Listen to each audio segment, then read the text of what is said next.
पाहिलं पाहिजे, त्याच नजरेने तू इतर बहिणींकडे सुद्धा पाहिलं पाहिजे. अरे तलवारीपेक्षा तीक्ष्ण या नजरेची धार आहे, तलवारीपेक्षा तीक्ष्ण या नजरेची धार आहे. महाराष्ट्राची वाघीण तू, भवानीचा वार आहे. अरे भगव्याची रक्षणी तू, स्वराज्याची तू मेख आहे. दुबडी समजू नको स्वतःला, तू जिजाऊंची लेख आहे, तू जिजाऊंची लेख आहे. कुणी म्हणतं मला छत्रपती शिवाजी महाराज व्हायचंय, कुणी म्हणतं मला छत्रपती संभाजी महाराज व्हायचे. तर त्याने घरी जाताना माझे एक वाक्य घेऊन जावा. ज्याला बैठली ताई कळाली तो मुक्ताईचा ज्ञानात आला, तो मुक्ताईचा ज्ञानात आला.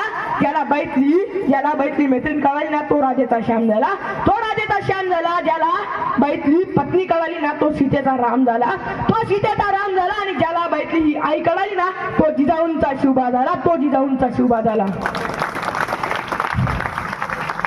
आयुष्यात स्टेटस ठेवत बसू नका हो, स्वतःचा स्टेटस निर्माण करा. की म्हणूनच या महाराष्ट्राच्या मातीमध्ये असा एक व्यक्ती होऊन गेला हो, ज्याने स्वतःचा स्टेटस निर्माण केलं. आज 350 वर्ष झाली ताई लोक, तरी इथलं लोक आजही त्या लोकांचं त्या माणसाचं स्टेटस आपल्या स्टेटसला ठेवतात. The name of Chhatrapati Shivaji Maharaj, Chhatrapati Sambhaji Maharaj. मध्यंतरी तो पुष्पा 2 नावाचा पिक्चर येऊन गेला, त्यातला झुके गाणी साला हा डायलॉग बघितल्यावर आमच्या पोरांना बरं वाटायला लागली. पण मित्रांनो एक गोष्ट लक्षात ठेवा, तो झुक्या गाणी साला म्हणणारा तो पुष्पा तुमचा आदर्श असेल का नसेल हे मला माहित नाही, पण वयाच्या 32व्या वर्षी डोक्याच्या केसापासून तर पायाच्या नखापर्यंत ज्या राजाने डोळ्याचे एक एक बुबुड काढून या मातीला रक्ताचा अभिषेक घातला ना, तो धर्मवीर सर्जा या आपला आदर्श असला पाहिजे. तो धर्मवीर सर्जा संभाजी महाराज आपला आदर्श असला पाहिजे. आम्ही मराठे चुकून मुंगीच्याही वाटेला जात नाही, आम्ही मराठे चुकून मुंगीच्याही वाटेला जात नाही. पण आमच्या वाटेला जर कोणी आलं ना तर त्याच्या वाटेवर जाऊन त्याची वाट लावल्याशिवाय आम्ही परतत नाही. हा मराठ्यांचा इतिहास आहे, हा मराठ्यांचा इतिहास आहे. प्रबोधनकार ठाकरेंचं एक फार सुंदर वाक्य, ते म्हणतात तुमच्या चंद्रावर देखील डाग असेल, तुमच्या चंद्रावर देखील डाग असेल, पण छत्रपती शिवाजी महाराजांच्या चरित्र्यावर तुम्हाला एकही डाग बघायला मिळत नाही. आपण नाही हो, आपण नाही हो. जगाच्या पाठीवरती एकमेव राजा आहे, जगाच्या पाठीवरती एकमेव राजा आहे की त्या राजाने आपल्या स्त्रियांची नाही तर शत्रूच्या स्त्रियांची सुद्धा आदर वाचली पाहिजे. असा अखंड हिंदुस्थानामध्ये वटहुकूम राबवणारा फक्त एकच राजा आहे, तो राजा म्हणजे छत्रपती शिवाजी महाराज. दुसरा राजा बघायला मिळत नाही, दुसरा राजाच बघायला मिळत नाही. शत्रू सुद्धा म्हणतो की हा राजा स्त्रियांचा आदर करायचा. कसा म्हणतो शत्रू? तुम्हाला माहिती आहे छत्रपती शिवाजी महाराजांनी शाहिस्त खानाची बोटं छाटली. ज्यावेळी बोटं छाटली ना त्यावेळी शाहिस्त खान इकडं तिकडं धावू लागला आणि त्यावेळेला त्याची बहीण त्याच्या जवळ आली आणि म्हणाली, हुजूर हुजूर गजब हो गया हुजूर, ये नराधन सिवा मेरी छोटी बेटी को उठा के ले गया हुजूर, मेरी छोटी बेटी को उठा के ले गया.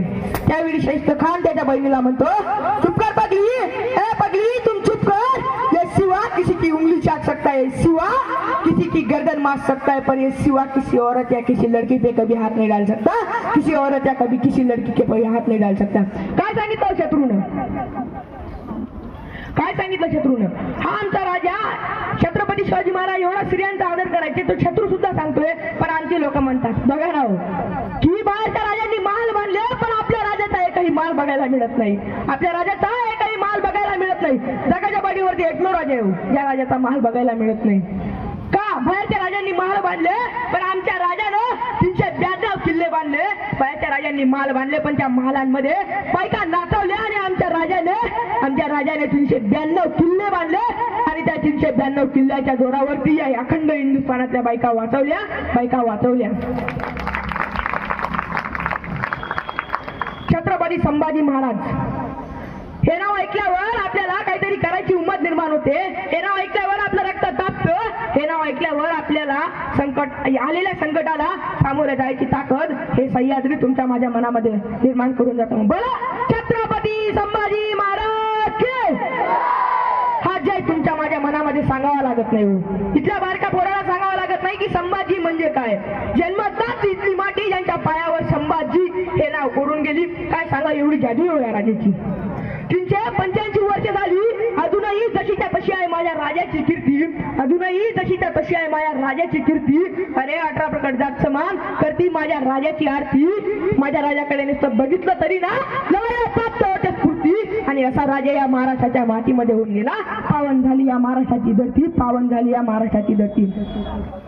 एक मुघल सदत जाताना म्हणून गेला एक मुगल सजग जाताना म्हणून गेला, क्या क्या खिलाते हैं मराठी बच्चे, मराठी अपने बच्चों को, क्या खिलाते हैं ये मराठी अपने बच्चों को, क्यों क्यों ऐसा एक भी सुरमा पैदा नहीं हुआ हमारे खानदान में, क्यों ऐसा एक भी सुरमा पैदा नहीं हुआ हमारे खानदान में, क्या म्हणजे काय खाऊ घालताय मराठी आपल्या पोरांना.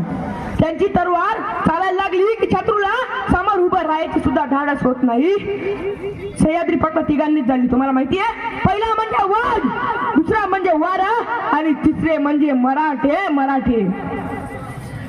छत्रपती संभाजी महाराज त्यांच्या डोक्याच्या केसापासनं पायाच्या नखापर्यंत कातळा सोडून घेतलं, पण राजा एकदा सुद्धा रडला नाही.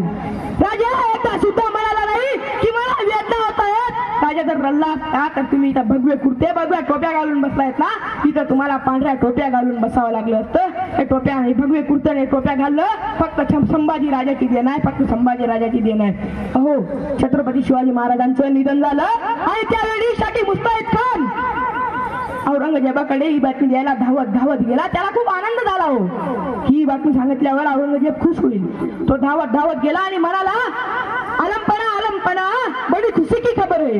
क्या हुआ गफर इनाफ रफ नरकाला गेला. कोण? शिवा.